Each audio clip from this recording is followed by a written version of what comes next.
नमस्कार। UP triple S C PET का exam 24 अगस्त को होने जा रहा है। तो ऐसे में आज की टेस्ट सीरीज को आप लोग ज़रूर देखिए। इसमें से कुछ प्रश्न सीधे सीधे उसमें आ सकते हैं। ओके, शुरुआत करते हैं टेस्ट सीरीज को। उससे पहले देखिए, अगर आप लोग यूपी ट्रिपल एस सी से संबंधित पूरे करंट अफेयर्स की पीडीएफ 10 महीने के पिछले एक साथ पढ़ना चाहते हैं तो इस नंबर पर तुरंत व्हाट्सएप या टेलीग्राम के जरिए मैसेज करके इसकी पीडीएफ को प्राप्त कर लें। करंट अफेयर्स प्लस आर्थिकी, दो अलग अलग पीडीएफ्स में गारंटी के साथ आपके मैक्सिमम 100% क्वेश्चंस आपके उसी में से आ जाएंगे। ठीक है, तो आप चाहे तो इसको ले सकते हैं। शुरुआत करते हैं। पहला प्रश्न है, बौद्ध शिक्षा का वर्णन निम्नलिखित में से किसमें है? बौद्ध धर्म, जिसके संस्थापक महात्मा बुद्ध थे, उन्होंने त्रिपिटक से संबंधित अवधारणा प्रस्तुत की। त्रिपिटक, ओके। त्रिपिटक में सुत्त पिटक, विनय पिटक और अभिधम्म पिटक आते हैं और इसी में बौद्ध शिक्षा का वर्णन किया गया है। जबकि इसमें ऑप्शन ए त्रिरत्न लिखा है। त्रिरत्न का उल्लेख जैन धर्म में है। ओके। दूसरा प्रश्न, सम्राट अशोक किसका उत्तराधिकारी था? सम्राट अशोक के पिता का नाम बिंदुसार था। बिंदुसार के मृत्यु के बाद सम्राट अशोक अगला मौर्य साम्राज्य का राजा बना। अगला, सल्तनत काल में शाही सचिवालय का प्रधान कहलाता था। सल्तनत काल में शाही सचिवालय के प्रधान को दबीर ए मुमालिक कहते थे। ऑप्शन सी सही होगा, दबीर ए मुमालिक। अगला है, 1498 में किस पुर्तगाली अन्वेषक ने यूरोप से भारत के लिए एक नए समुद्री मार्ग की खोज की थी? इसका नाम था वास्को डी गामा। 1498 में ये दक्षिण अफ्रीका होते हुए एक नए समुद्री मार्ग से, जिसको इसने केप ऑफ गुड होप कहा था, उसी से ये भारत आया था। भारत में इसने व्यापार किया था और भारत में विदेशी व्यापारियों में आने वाले सबसे पहले पुर्तगाल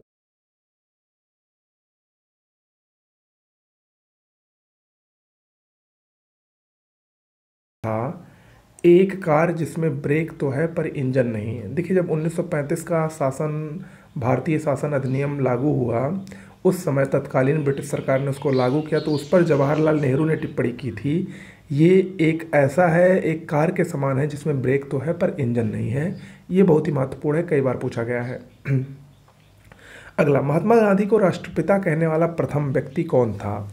महात्मा गांधी को सर्वप्रथम राष्ट्रपिता सुभाष चंद्र बोस ने कहा था। सुभाष चंद्र बोस ने भारत छोड़ो आंदोलन के दौरान 1942 ईस्वी में रेडियो पर संचालन करते हुए महात्मा गांधी को राष्ट्रपिता कहकर पुकारा था।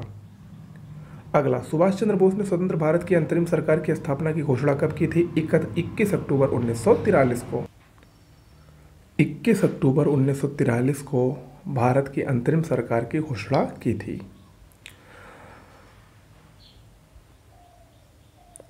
अगला है, श्रीलंका को भारत से पृथक करती है।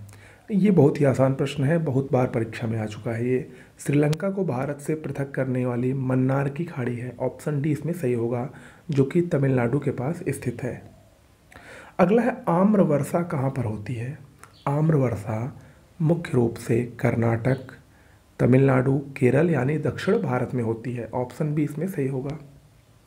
अगला, अंतर्राष्ट्रीय महिला दिवस कब मनाया जाता है? प्रत्येक वर्ष 8 मार्च को अंतर्राष्ट्रीय महिला दिवस मनाया जाता है। आपको कमेंट बॉक्स में लिखकर बताना है कि इस वर्ष यानी 2021 में मनाए गए अंतर्राष्ट्रीय महिला दिवस की थीम क्या थी।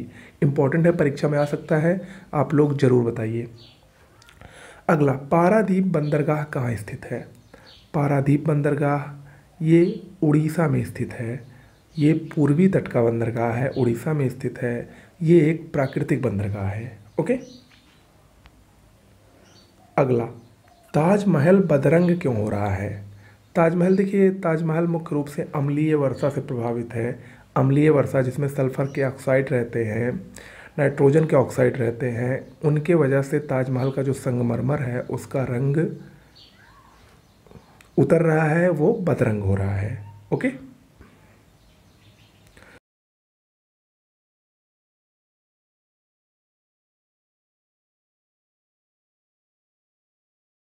तो ये लुईस फिशर ने लिखा है। ऑप्शन ए इसमें सही होगा। अगला, नाबार्ड का मुख्य कार्य है?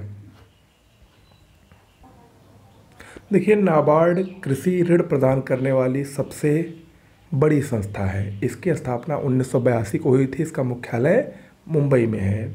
नाबार्ड कृषि वित्त प्रदान करने वाली संस्थाओं के लिए पुनर्वित्त की व्यवस्था करती है। ऑप्शन सी इसमें सही होगा।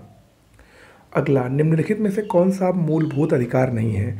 देखिए, जब शुरुआत में मूल अधिकार बने थे तो कुल 7 थे, लेकिन संपत्ति के अधिकार को मूल अधिकारों की श्रेणी से हटाकर सामान्य और विधिक अधिकारों की श्रेणी में इसको अनुच्छेद 300 का में डाल दिया गया। तो संपत्ति का अधिकार अब मूल अधिकार नहीं है। अगला, पंचायती राज व्यवस्था की 3 स्तरीय संरचना है। इनमें से कौन सी 3 स्तरीय प्रणाली के निम्नतम स्तर पर है? देखिए, पंचायती राज व्यवस्था के 3 स्तर जिला पंचायत, क्षेत्र पंचायत और ग्राम पंचायत हैं। इसमें सबसे ऊपर जिला है और सबसे नीचे ग्राम है, तो इसमें ऑप्शन ए सही होगा, ग्राम पंचायतें। अगला है, मृत्यु, त्यागपत्र, महाभियोग द्वारा हटाए जाने या अन्य कारणों से रिक्त होने पर राष्ट्रपति का पद कौन संभालता है?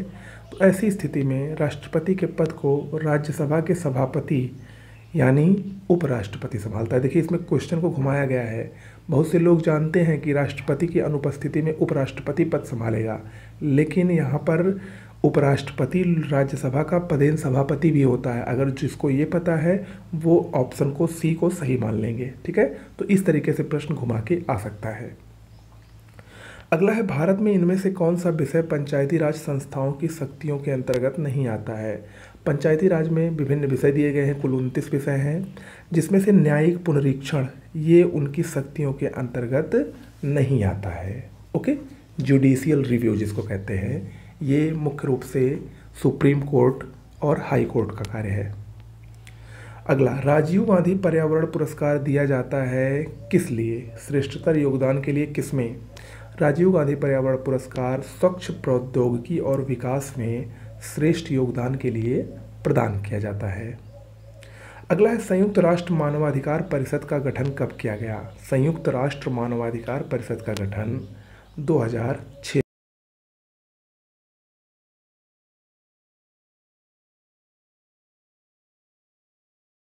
खेती में अगर हम देखें तो समेकित कीट प्रबंधन, समेकित पोषक पदार्थ आपूर्ति और समेकित प्राकृतिक संसाधन प्रबंधन आते हैं। तो ये 3 चीज़ें हरित खेती में इंक्लूडेड हैं, सन्निहित हैं।